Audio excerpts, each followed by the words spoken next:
నిధిలో మీ పాపంలో విడిచిపెట్టిన బ్రతుకు జన్మలన్నీ కూడా సాక్షిగా నిలబడతారా? మీరు ఇచ్చిన సాక్షిని బట్టి తండ్రి కుమారుని పరిశుద్ధాత్మ నామములో బాప్తిస్మం ఇస్తున్నాను.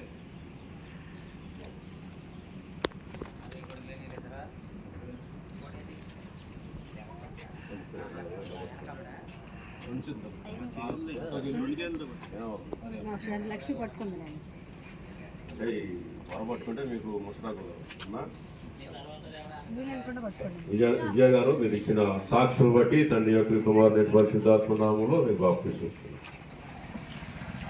సిలువ రక్తముతో నన్ను కడిగి, సిలువ రక్తముతో నన్ను కడిగి, పాపమంతా పరిహరించిన, పాపమంతా పరిహరించిన పవానుడగు నా ప్రభు యేసు, పవానుడగు నా ప్రభు యేసు.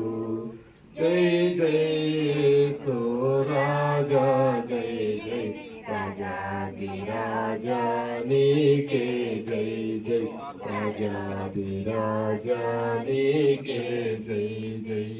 నీతిహీనుడనైనా నాకు, నీతిహీనుడనైనా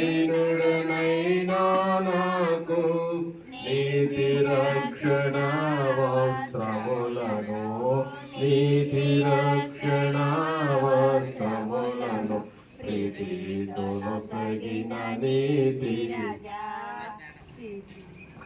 మంచిదండి. మరి ప్రతిరకంగా కూడా సాక్ష్యాన్ని మనం ఉన్నాం. మరి తల్లి ఎప్పుడు ఆశ్రమ హాస్పిటల్లో మరి అనారోగ్య పరిస్థితుల్లో ప్రార్థన చేసాం. మరి ఇప్పుడు మరి రక్షణ వారు మనసు బాప్తిస్మం పొందవలసినది. మరి పరిస్థితులను బట్టి కొద్దిగా ఆలస్యమైనప్పటికీ మరి దేవుడు తగిన సమయంలో బిడ్డలకు సహాయం చేశారు. మరి సాక్ష్యాలు విందాం. మా పేరమ్మా శశిరామ్ గారు, మీరు ప్రభునైన యేసుక్రీస్తునామని విశ్వాసం ఉంచారా? ఆయన పాపముల కొరకు రక్తం కాల్చి ప్రాణం పెట్టి తిరిగి లేచి నమ్ముతున్నారా? ఆయన మందిరంలో ఆయన సన్నిధిలో మీ పాపంలో విడిచిపెట్టారా? ఆయన సాక్షిగా నీ బ్రతుకు జన్మలని కూడా చేస్తారా?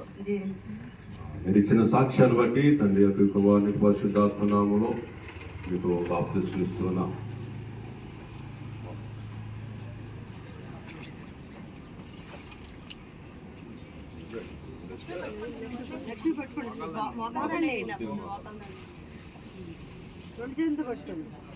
పట్టుకుంటే మీకు ముసలాకు